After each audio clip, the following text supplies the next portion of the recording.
নমস্কার বন্ধুরা, কাজল ভিলেজ কিচেনে আপনাদের স্বাগত। আজকে আমি একদম অন্য ধরনের একটি থোড়ের রেসিপি আপনাদেরকে করে দেখাবো। তো চলুন করা যাক। তো আমি গ্যাসটাকে আগে জ্বালিয়ে নিচ্ছি, কড়াটা বসিয়ে দেব গরম হওয়ার জন্য। তো তার মধ্যে আমি থোড়ের মধ্যে লবণ দেব আর দেব হলুদ গুঁড়ো দিয়ে একটু মাখিয়ে, হালকা হাতে একটু মাখিয়ে এটাকে রেখে দেবো 10 মিনিটের জন্য। থোড়টা একটু নরম হয়ে যাবে, এইভাবে একটু মাখিয়ে রাখবেন আপনারাও। তো দেখুন আমি মাখিয়ে নিয়েছি, এটাকে আমি 10 মিনিটের জন্য চাপা দিয়ে রেখে দেব। তো কড়া আমার গরম হয়ে গেছে, দেখুন আমি এর মধ্যে সরষের তেল দিয়ে দেবো।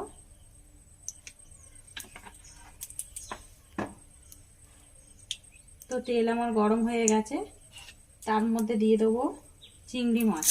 চিংড়ি মাছটা একটু ভেজে নেবো, পুকুরে টাটকা চিংড়ি মাছ। একটু দিয়ে দেবো লবণ আর দিয়ে দেবো একটু হলুদ গুঁড়ো দিয়ে একটু ভেজে নেবো, হালকা করে একটু ভেজে নেবো।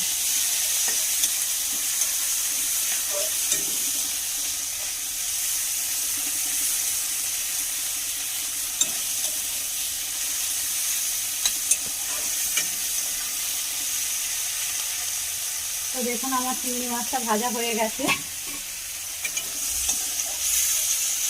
তুলে নেব আমি।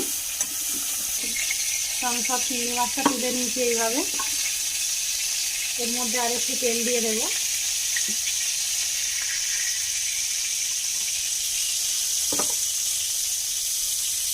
তো দেখুন তেলটা আমার গরম হয়ে গেছে, তা আমি কেটে রাখা আলুগুলো দিয়ে দেবো একটু ভাজা হওয়ার জন্য। ভালো করে ধুয়ে আমি কেটে রেখেছি। এর মধ্যে দিয়ে দেবো একটু লবণ আর দিয়ে দেবো একটু হলুদ গুঁড়ো। তো দিয়ে এইটা আমি একটু ভাজা ভাজা করে নেব।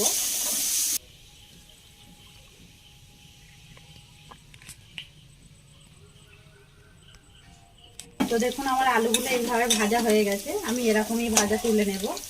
এই চিংড়ি মাছের সঙ্গেই রাখছি, এইভাবে সব আলুগুলোই তুলে নেব। তো আমি আলুগুলো সব তুলে নিয়েছি, এবারে আমি কিছু ফোড়ন দেব। দিয়ে দেবো 2টি তেজপাতা আর দিয়ে দেবো 2টি শুকনো লঙ্কা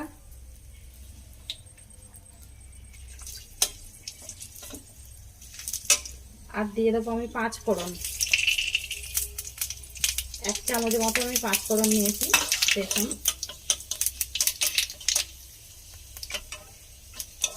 আপনারা চাইলে জিরে ফোড়নও দিতে পারেন। আর এর মধ্যে আমি একটা পেঁয়াজ কুচিয়ে রেখেছি, পেঁয়াজটা দিয়ে দিচ্ছি।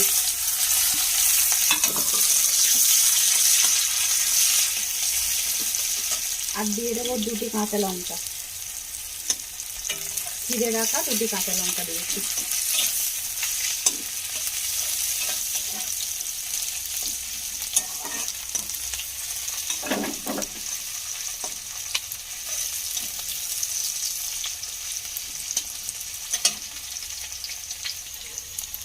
তো দেখুন আমার পেঁয়াজটা এরকম ভাজা ভাজা হয়েছে, একটু বাদামি বাদামি কালারের। তো এর মধ্যে আমি আদা রসুন, অল্প একটু রসুন, আদা আর শুকনো লঙ্কা বেটে রেখেছিলাম, ওইটা দিয়ে দেবো। দিয়ে একটু নাড়াচাড়া করবো অল্প করে।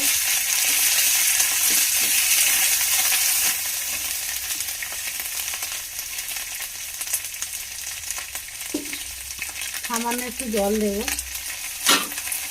যাতে না মশলাটা পুড়ে যায় আমার।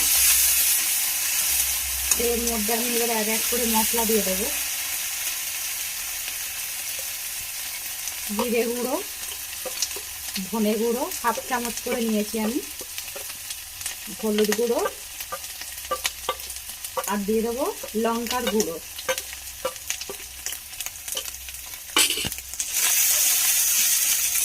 তো গ্যাসটা আমি একটু আস্তে করে দিয়েছি, দেখুন।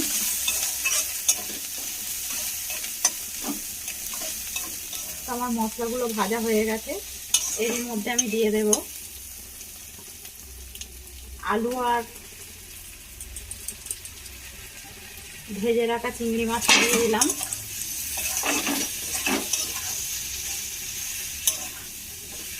আর দিয়ে দেবো স্বাদ মতো নুন। আমি আলু ভাজায়, চিংড়ি মাছে আর থোড়েতেও নুন মাখিয়ে রেখেছিলাম, তাই আন্দাজ মতো একটু নুন দিলাম। তো এর মধ্যেই আমি থোড়টাও তুলে দেবো। দেখুন আমার কত সুন্দর নরম হয়ে গেছে, জলও বেরিয়ে গেছে।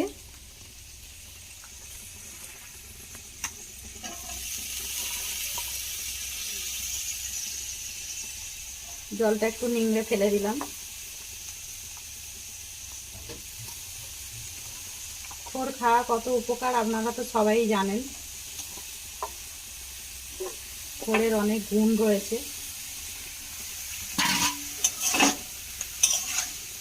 তো দেখুন এইভাবে একটু নাড়বো। এর মধ্যে আমি স্বাদ মতো চিনি দেব।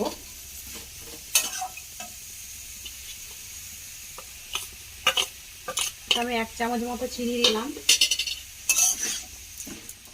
গ্যাসটাকে একটু জোরে দিয়ে দিয়েছি।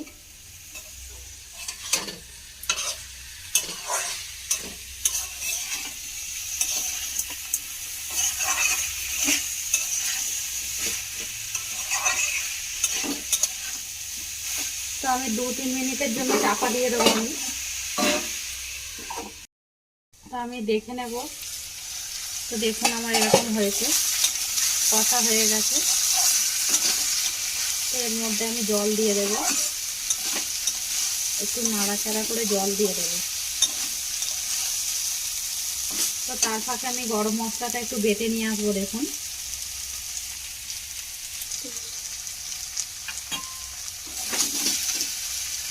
আমি এর মধ্যে জল দিয়ে দেব।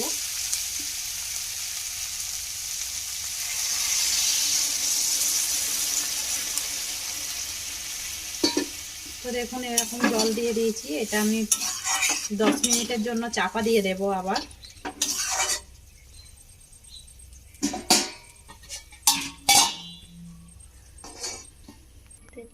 তো আমি খুলে দেখে নেবো। দেখুন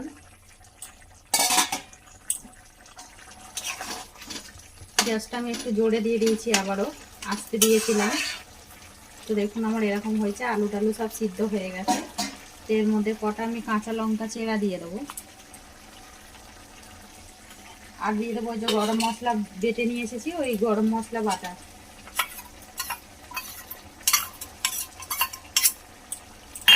আর 1 চামচ মতো আমি ঘি দিয়ে দেবো।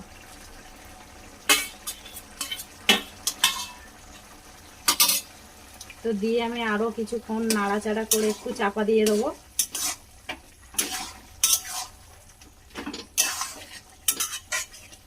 আলু টালুগুলো একটু টিপে দেবো।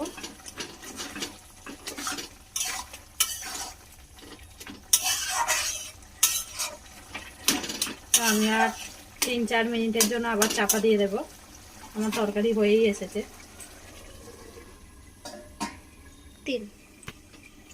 তো দেখুন 2-4 মিনিট পরে দেখুন আমি আলুগুলোকে একটু টিপে দিয়েছিলাম, আপনারাও একটু টিপে টিপে দেবেন।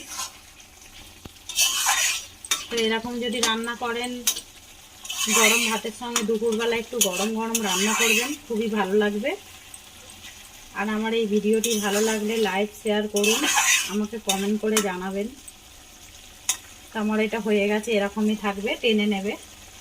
আমি ঢেলে নেব। তো আমার ওই থোড় দিয়ে চিংড়ির রেসিপিটি আপনাদের কেমন লাগলো? যদিও ভালো লেগে থাকে আপনারাও বাড়িতে এরকম ট্রাই করবেন। তো যদি ভালো লেগে থাকে লাইক শেয়ার কমেন্ট করে আমাকে জানাবেন।